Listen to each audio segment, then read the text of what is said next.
Assalamu alaikum first year. Today we have to start chapter number 9, solutions. In this chapter, first of all, we will read about the ideal and non-ideal solution, and after that we will read about the Rolle's law. First of all, we must know what is solution. A solution on average is a homogeneous mixture of two or more kinds of the different molecular or ionic substances. The substance which is present in the large quantity is called a solvent, and the other component in the small quantity is called a solute. In the previous classes, you have learned the different types of the solutions, and you have also learned about the different concentration units. In this class, you will learn about a new criteria of the solution, which is ideal and non-ideal solution. We know when two or more than two liquid substances are mixed, the solution may be ideal or non-ideal. How to distinguish between such solutions? We look at the following aspects. First of all, for ideal solution, the enthalpy of mixing of the pure components to form the solution is zero, and the volume of the mixing is also zero.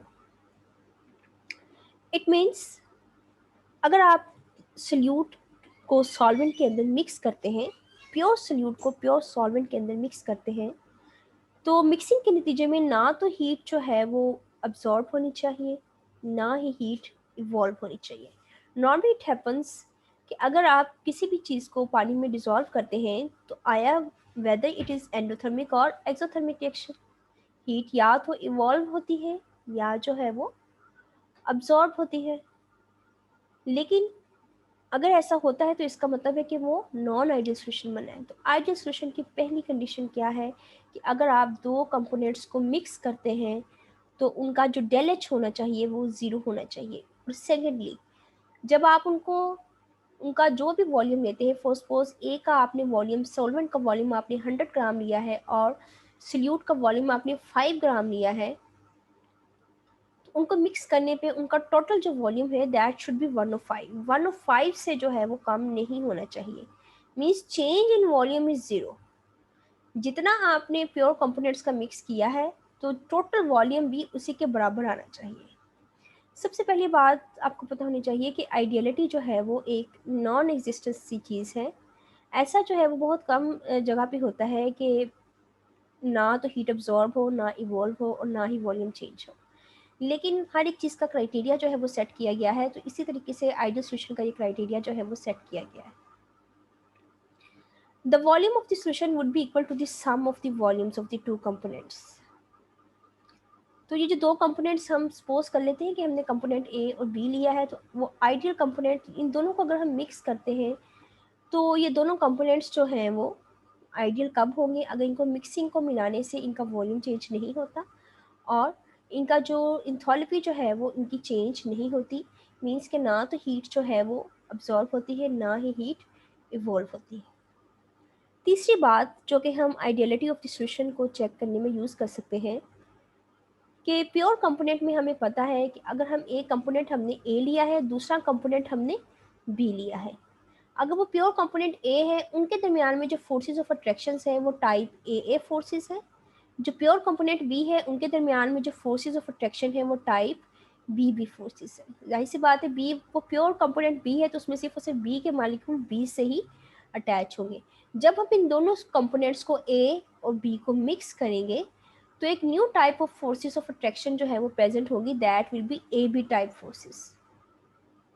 अब ideal और solution वो होगा कि जिसमें type A B forces जो है, जो नई फोर्सेस डेवलप हुई हैं सल्यूट और सॉल्वेंट के दरमियान में, जो न्यू अट्रैक्टिव फोर्सेस डेवलप हुई हैं, that should be similar of the type A and B. ऐसा नहीं होना चाहिए कि वो टोटली डिफरेंट हो from the type A and type B forces. कि सल्यूट और सॉल्वेंट के दरमियान में जो इंटरेक्शन डेवलप हो रहा है, it should match with the pure with the forces of attraction which is present in the pure components. अब यहाँ पे हमारे पास कुछ एग्जांपल्स हैं आइडियल सॉल्यूशन की। Solution of the n hexane and n heptane. Hexane और हेप्टेन को अगर हम मिक्स कर दें तो ये एक आइडियल सॉल्यूशन बनता है। इसी तरीके से ब्रोमोइथेन और क्लोरोमीथेन, इनको अगर मिक्स करें तो ये एक आइडियल सॉल्यूशन क्रिएट होता है। बेंजीन और टॉलुइन, तो ये भी जो है वो एक आइडियल सॉल्यूशन का पेयर बनाते हैं। हम आइडियल सॉल्यूशन को अब जो है वो कम्प्रीहेंसिवली किस तरह से डिफाइन कर सकते हैं। अब पीछे तो हमने इसके पैरामीटर्स पढ़े हैं कि पैरामीटर्स क्या हैं, कैसे हम डिस्टिंग्विश कर सकते हैं। अब हम डिफाइन करने लगे हैं। A solution is said to be the ideal if it strictly obeys the Raoult's law at all the concentration and temperature. कि वो तमाम कंसंट्रेशन, चाहे वो डिल्यूट है चाहे वो कंसंट्रेटेड है, तमाम कंसंट्रेशन और हर टेम्परेचर पे जो है वो अगर रोल्स लॉ को ओबे करता है तो वो एक आइडियल सॉल्यूशन है। अब रोल्स लॉ क्या है वो हम अभी आगे पढ़ेंगे। फिलहाल यहाँ पे एग्जांपल्स गिवन है आइडियल और नॉन आइडियल की, बेंजीन और टॉलुइन, हेक्सेन और हेप्टेन। नॉन आइडियल सॉल्यूशन क्या होगा? Solution which fails to fulfill the characteristics of an ideal solution, or solution which do not obey the Rolle's law at all the concentration and temperature is known as non-ideal solution. इसकी example है ethanol and water, nitric acid and water. यहाँ पे comparison दिया गया है ideal और non ideal solution का। पीछे जितने भी हमने एस्पेक्ट्स पढ़े हैं उनको समराइज किया गया है एक ही जगह पे कि forces of interaction in the solutions are the same as in the pure components, which is कि ए बी टाइप जो फोर्सेस हैं सल्यूट और सॉल्वेंट के दरमियान में जो फोर्सेस हैं वो सेम होनी चाहिए जो कि अकेली सल्यूट के मालिक्यूल में थी या अकेले सॉल्वेंट के मालिक्यूल में मौजूद थी। जबकि नॉन आइडियल सॉल्यूशंस में ऐसा नहीं होता। The forces of the interactions in the solutions are different from those present in the pure components. A B type जो न्यू फोर्सेस डेवलप होती हैं वो डिफरेंट होती हैं from A type and B B type interaction. Ideal solution के लिए volume का change जो है वो जब हम मिक्सिंग करते हैं तो वो ज़ीरो होता है और इंथैल्पी चेंज जो है वो भी ज़ीरो होता है। लेकिन नॉन आइडियल केस में ऐसा नहीं होता, ये जो चीज़ें जो है वो ज़ीरो के बराबर नहीं होती। आइडियल सॉल्यूशन में हम कह सकते हैं कि जो प्रेशर होता है कंपोनेंट ए का that is equal to P not A X A, and P B का और पी बी का जो प्रेशर होगा P B is equal to P not B X P. जबकि नॉन आइडियल केस में ये सारी जो है वो इक्वलिटीज़ फॉलो नहीं होती। अब हम पढ़ते हैं रोल्स लॉ जिसकी बेसिस पे हमने डिफाइन किया आइडियल और नॉन आइडियल सॉल्यूशन को। रोल्स लॉ पढ़ने से पहले हमें पता होना चाहिए कि वेपर प्रेशर क्या चीज़ है, मोल फ्रैक्शन क्या चीज़ है। वेपर प्रेशर क्या है कि at constant temperature the pressure exerted by the liquid on its surface when they are in equilibrium is known as vapour pressure. अगर हम एक कंटेनर को लेकर उसको क्लोज कर दें तो हमें पता है कि एवेपोरेशन जितने मालिक्यूल्स एवेपोरेट करते हैं और क्लोज कंटेनर में उतने ही molecules they are condensing back. तो उस वक्त जो है यहाँ पे जो प्रेशर डेवलप होता है उन वेपर्स का, उसको हम कहते हैं वेपर प्रेशर। प्योर स्टेट में यहाँ पे जितने भी जो मालिक्यूल होंगे वो जाहिर सी बात है एक ही कंपोनेंट के होंगे, एक ही कंपोनेंट्स के मालिक्यूल्स होंगे और उन्हीं का जो है वो प्रेशर कंसिडर किया जाएगा। मोल फ्रैक्शन क्या चीज़ है? मोल फ्रैक्शन जो है mole of the solute over total mass of the solution. Solute के कितने मोल डिसॉल्व किए गए हैं और टोटल जो है वो सोल्यूशन के कितने मोल्स हैं। इसी तरीके से सॉल्वेंट का भी मोल फ्रैक्शन को निकालने का तरीका है moles of the solvent over total moles of the solution. As we already know कि किसी भी सोल्यूशन में, किसी भी मिक्सचर में जो सम होता है मोल फ्रैक्शन का that is equal to the unity. Means कि सोल्यूशन के अंदर दो ही कंपोनेंट्स होते हैं सोल्यूट और सॉल्वेंट, इन दोनों की मोल फ्रैक्शन का sum that is equal to the 1। अब रोल्स लॉ क्या कहता है? रोल्स लॉ कहता है कि अगर हमारे पास एक कंटेनर है और उसमें सिर्फ और सिर्फ एक कंपोनेंट ए मौजूद है तो इसमें इस वक्त इस कंटेनर के अंदर जो वेपर्स मौजूद हैं वो सिर्फ और सिर्फ एक कंपोनेंट के मौजूद हैं, कंपोनेंट ए के। यहाँ पे जो इसकी लिक्विड की जो सरफेस है वो सारी की सारी किसने ऑक्यूपाई की हुई है? कंपोनेंट ए ने। तो यहाँ पे जो ए का प्रेशर जो है वो अकॉर्डिंगली जो है वो ज़्यादा होगा।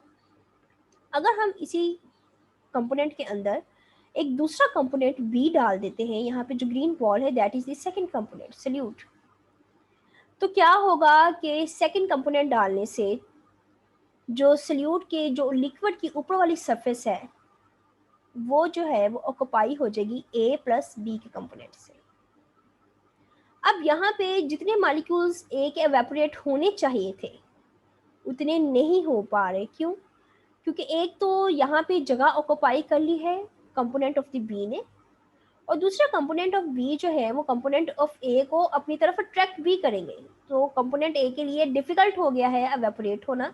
तो अगर मॉलिक्यूल्स एवेपोरेट कम होंगे तो वेपर प्रेशर जो है वो कम होगा, यानी कि सल्यूट डालने से सॉल्वेंट का वेपर प्रेशर कम हो जाता है। सल्यूट डालने से सॉल्वेंट का वेपर प्रेशर कम हो जाता है। कितना कम होता है, कैसे कम होता है, ये हम आगे इसकी डिटेल देखेंगे। अब हमने जब सल्यूट ऐड करना है तो हमारे पास दो तरह के सल्यूट होते हैं, या तो हम नॉन वोलेटाइल सल्यूट ऐड कर दें या हम वोलेटाइल सल्यूट ऐड कर दें। नॉन वोलेटाइल सल्यूट का मतलब है जिसके वेपर्स नहीं बनते।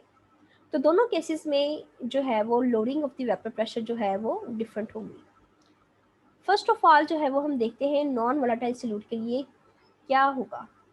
The vapor pressure of the solution containing a non-volatile solute at a given temperature is equal to the product of the vapor pressure of the pure solvent and its mole fraction. Non volatile solute अगर हम इसमें add करते हैं तो इस वक्त जो vapour pressure है सॉल्वेंट का, जो कि नॉन वोलेटाइल है, ये जो हमने कंपोनेंट बी ऐड किया है वो नॉन वोलेटाइल है, तो कंपोनेंट बी का तो वेपर प्रेशर नहीं होगा। ठीक है, हम यहाँ पे अगर प्रेशर का फैक्टर देखते हैं, अगर हम सिर्फ उसका प्रेशर लें, सोल्यूशन का प्रेशर लें, तो सोल्यूशन का सारा प्रेशर किसका प्रेशर है? कंपोनेंट ए का जितना प्रेशर है। तो कंपोनेंट ए का partial pressure into mole fraction of the ए। अब हम ये कह सकते हैं यहाँ पे, अब मोल फ्रैक्शन ऑफ ए जो है वो किस पे डिपेंड करती है? सोल्यूशन की mole fraction of the A, it will depend upon the mole fraction of the solution will depend upon the mole fraction of the solute plus solvent. XA plus XB is equal to 1।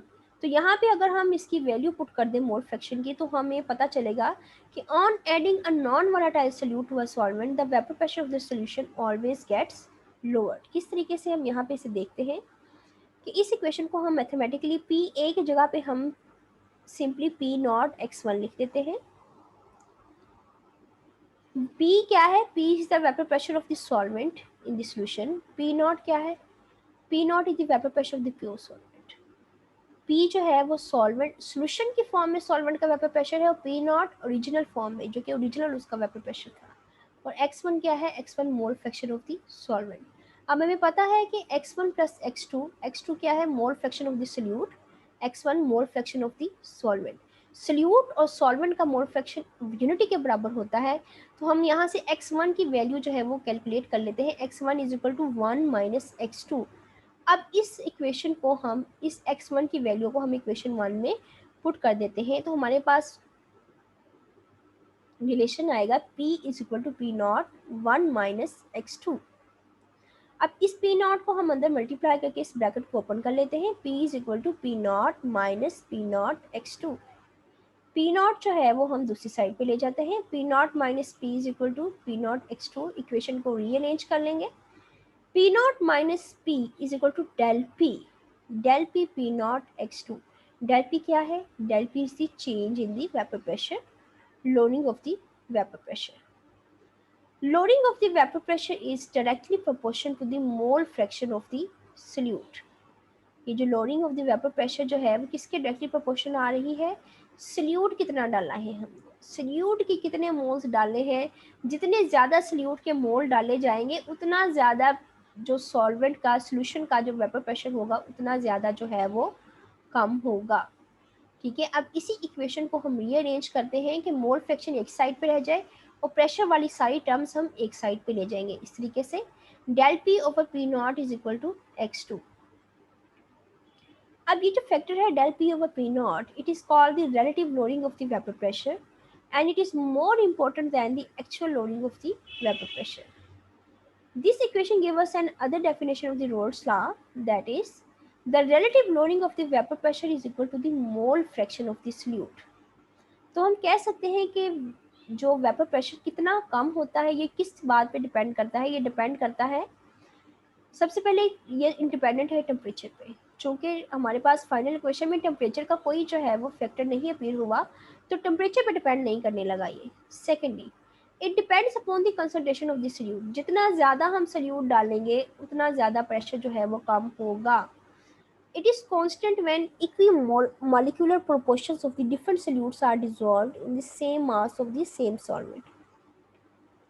अगर हम equi अगर हम different solutes add करें और उनकी जो concentration हो वो इक्वल हो, तो फिर जो है वो कितनी loading of the vapour pressure होगी, वो कांस्टेंट होगी। अब हमने रोल्स लॉ का सेकंड केस डिस्कस करना है। वो क्या है कि जब बोथ कंपोनेंट्स आर वोलेटाइल। अगर एक कंपोनेंट वोलेटाइल था तो हमने देखा कि जो relative lowering of the vapour pressure it was dependent upon only the concentration और the mole fraction of the solute. अब हमारे पास यहाँ पे जब हमने जो सॉल्यूट ऐड किया है वो भी वोलेटाइल है, मींस कि वो भी वेपर्स बना रहा है। ठीक है, वो भी वेपर्स बना रहा है और सॉल्वेंट भी वेपर बना रहा है, तो पूरे सॉल्यूशन का जो है वो प्रेशर कितना होगा। Rolle's law can be applied to understand the relationship between the mole fraction of the two volatile components and their vapor pressure before making the solution and after making the solution। अब इस case में हम क्या करेंगे, हम पहले जो है वो अलहदा कंपोनेंट ए और कंपोनेंट बी यानी कि सॉल्यूट और सॉल्वेंट दोनों का जो है वो हम अलहदा वेपर प्रेशर का कैलकुलेट करेंगे। फिर हम उनको मिक्स करेंगे। मिक्स करने के बाद जो सोल्यूशन बनेगा फिर उसका जो है वो वेपर प्रेशर काउंट करेंगे और फिर हम देखेंगे कि डिफरेंस क्या आया। Consider the two liquids A and B with vapor pressure P naught A and P naught B in the pure state at a given temperature। अब हम रोल्स लॉ अप्लाई करते हैं। चूंकि हमारे पास दोनों ही कंपोनेंट्स वोलाटाइल हैं तो हम दो इक्वेशंस लिखेंगे। पिछले केस में हमारे पास एक ही कंपोनेंट वोलाटाइल था तो हमने सिर्फ और सिर्फ ए के लिए इक्वेशन लिखी थी, एक कंपोनेंट की लिखी थी। अब हमारे पास दो कंपोनेंट्स वोलेटाइल हैं तो दोनों कंपोनेंट्स के लिए जो है ये इक्वेशन आएगी P A is equal to P not A X A and P B is equal to P not B X P. अब जब हम दोनों कंपोनेंट्स को मिक्स कर देते हैं तो इस वक्त जहाँ पे जो टोटल प्रेशर एक्सर्ट हो रहा है तो जाहिर सी बात है वो P A plus P B दोनों का जो है वो सम होगा। तो पी ए की वैल्यू क्या है, पी नॉट ए एक्स ए, और पी बी की वैल्यू क्या है, P not B X P, और पी टी जो है वो हमारे पास टोटल प्रेशर होगा। अब यहाँ पे डायग्रामेटिकली इस चीज़ को शो किया गया है कि कंपोनेंट ए है और कंपोनेंट बी, इनको मिक्स करते हैं तो इनकी जो mole fraction X A plus X B that is equal to 1, और ये जो इनका प्रेशर है total pressure that will be equal to P A plus P B. P A की वैल्यू भी लिख दी गई है और पी बी की वैल्यू भी लिख दी गई। अब हम ये जो X A plus X P is equal to 1 हमने कंसिडर किया हुआ है, इसके अकॉर्डिंगली हम एक्स बी की जो है वो वैल्यू निकाल लेते हैं और इसको हम अपनी टोटल प्रेशर वाली इक्वेशन में पुट कर देंगे। तो टोटल प्रेशर हमारे पास तो क्या था कि कंपोनेंट ए का प्रेशर प्लस कंपोनेंट बी का प्रेशर। तो कंपोनेंट ए का pressure P not A X A था, कंपोनेंट बी का था P not B X P. तो एक्स बी की जगह पे यहाँ पे हमने एक्स पी की जगह पे एक्स पी की वैल्यू पुट कर देनी है, दैट इज 1 माइनस एक्स ए। फिर नेक्स्ट स्टेप में क्या होगा कि हम इस ब्रैकेट को ओपन कर लेंगे, P not B minus P not B X A. अब हम क्या करेंगे कि जो मोल फ्रैक्शन वाली जो क्वांटिटीज़ हैं, मोल फ्रैक्शन वाली क्वांटिटीज़ को हम कंबाइन कर लेंगे और जो बगैर मोल फ्रैक्शन की क्वांटिटी है उसको हम एक साइड पे कर देंगे। तो बगैर मोल फ्रैक्शन की जो क्वांटिटी है that is P not be, और जो मोल फ्रैक्शन के साथ जो क्वांटिटी है पी नॉट ए और पी नॉट बी इधर आ गया, और एक्स ए जो है वो हमने इसमें से कॉमन ले लिया। अब इस इक्वेशन से हम क्या इंटरप्रेट कर सकते हैं, ये इक्वेशन हमें ये बताती है कि कंपोनेंट ए जो है वो लो बॉइलिंग लिक्विड है और बी जो है वो हाई बॉइलिंग लिक्विड है। The vapour high boiling liquid का मतलब है कि ए का वेपर प्रेशर ज़्यादा है, बी का जो वेपर प्रेशर जो है वो कम है। अब हमने जो है वो एक स्ट्रेट लाइन ग्राफ बनाना है between the mole fraction and the partial pressure. इस ग्राफ में आप देखें कि वाई एक्सिस पे हमने वेपर प्रेशर लेना है और एक्स एक्सिस पे हम कंपोजिशन ले रहे हैं, मोल परसेंटेज ले रहे हैं। सबसे पहले हमारे पास याद रखें हमारे पास दो कंपोनेंट्स हैं, कंपोनेंट ए और कंपोनेंट बी। सबसे पहले हमने क्या कहा, हमने सबसे पहले जब केस स्टार्ट करने लगे थे दोनों वोलेटाइल कंपोनेंट्स का, तो हमने बात की थी कि पहले हम before mixing vapour pressure calculate करेंगे, उसके बाद हम आफ्टर मिक्सिंग कैलकुलेट करेंगे। तो बिफोर मिक्सिंग यानी कि प्योर स्टेट में जब ए इज इक्वल टू 100 यानी कि उसमें बी 0 है, B 0, A is equal to 100। इसका क्या मतलब है कि A is in the pure state.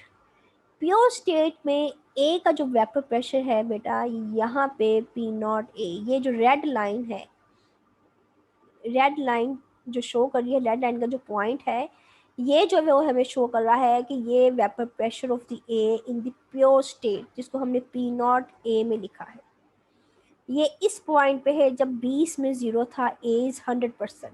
और बिल्कुल इसके ऑपोजिट साइड पे आप चले जाएं तो हमें pure component of the B का वेपर प्रेशर मिलेगा 100, और दैट इज पी नॉट इस पॉइंट पे।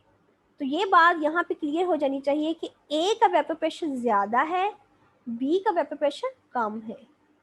ए is the low boiling point liquid as compared to the B, तो ए का वेपर प्रेशर बी से ज़्यादा है। अब ये बात यहाँ पे होगी प्योर स्टेट में, सबसे पहले हमने सोल्यूशन बनाने से पहले प्योर स्टेट में ए और बी दोनों का वेपर प्रेशर कैलकुलेट कर लिया। अब हम क्या करेंगे, अब हमने क्या करना है कि बारी बारी हमने बी की कंसंट्रेशन इंक्रीज करनी है और ए की कंसंट्रेशन डिक्रीज करेंगे। पूरा वॉल्यूम हम 100 ही रखेंगे। ए हमने 90 कर दिया, बी 10।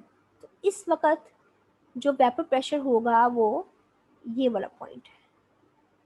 फिर उसके बाद हमने ए का कंपोनेंट जो है वो हमने ए की कंसंट्रेशन डिक्रीज की, बी की इंक्रीज की। आहिस्ता आहिस्ता जो है वो हम बी की कंसंट्रेशन बढ़ाते जा रहे हैं और ए की कंसंट्रेशन आहिस्ता आहिस्ता कम करते जा रहे हैं। मीन्स कि ये डिफरेंट कंसंट्रेशंस के ऊपर ए और बी की डिफरेंट जो मोल फ्रैक्शन की परसेंटेज बन सकती है, उसके ऊपर जो है वो हमने लाइंस जो है वो ड्रॉ की है। ये फर्स्ट लाइन जो है ये ए के रिस्पेक्टिव भी ड्रॉ की गई है, ठीक है, कि ए का प्योर स्टेट में ज़्यादा है। जैसे जैसे इसमें देखें बी की कंसंट्रेशन ज़्यादा होती जाती है, जैसे जैसे बी की कंसंट्रेशन ज़्यादा हो रही है, रेड लाइन आहिस्ता आहिस्ता नीचे आ रही है, हत्ता कि it reach to the zero. किस पॉइंट पे, जब ए ज़ीरो, जब ए ज़ीरो, तो उस वक्त ए का पार्शियल प्रेशर भी ज़ीरो, जाहिर सी बात है ए उसमें रहा ही नहीं तो ये ज़ीरो बन गया। इसी तरीके से दूसरी साइड पे भी ये जो है वो बी की लाइन ड्रॉ की गई है। बी का प्योर स्टेट में 100 था, आहिस्ता आहिस्ता जो है इसमें जब ए की मिक्सिंग स्टार्ट हुई, बी इधर 90 हो गया और ए इसमें 10, तो इसकी वैल्यू कम होगी। आहिस्ता आहिस्ता जो है इसमें इसकी जो है इसमें मिक्सिंग करने से आहिस्ता आहिस्ता इसकी वैल्यू भी कम होते होते हत्ता कि बी जब ज़ीरो हो गया तो बी का वेपर प्रेशर भी ज़ीरो हो गया। अब ये वाली जो ब्लू लाइन है, ठीक है, ये एक स्ट्रेट लाइन, ये blue line, this is giving us total pressure Pt. It is giving us the total pressure Pt which is equal to the Pa plus Pb. ये टोटल सोल्यूशन का pressure जो है वो दे रही है। और ये लाइन जो है वो स्ट्रेट लाइन कब आएगी? Only those pair of the liquids give the straight lines which form the ideal solution. So Rowe's law is the best criterion to judge whether a solution is ideal or non-ideal. अब ये line straight तभी आएगी अगर solution ideal है। अगर ये solution ideal नहीं है तो स्ट्रेट लाइन की या तो पॉजिटिव डेविएशन आएगी, ऊपर को लाइन चले जाएगी, ऊपर को कर्व बन जाएगी, या ये नीचे को कर्व बन जाएगी, यही ब्लू लाइन नेगेटिव डेविएशन आ जाएगी। स्ट्रेट लाइन तभी आएगी जब ये सोल्यूशन आइडियल होगा। तो अगर हमें देखना हो कि कोई से भी दो मिक्सिंग करके सोल्यूशन आइडियल है या नहीं, तो हम उसके लिए ग्राफ ड्रॉ करते हैं और रोड्स लॉ अप्लाई करके उनके पार्शियल प्रेशर फाइंड करते हैं, तो हमें पता चलता है कि स्ट्रेट लाइन आई है या नहीं आई। अगर तो स्ट्रेट लाइन आती है तो वो आइडियल सोल्यूशन है, अगर नहीं आती तो वो नॉन आइडियल सोल्यूशन है। That's all for the ideal and non ideal solutions. Thank you.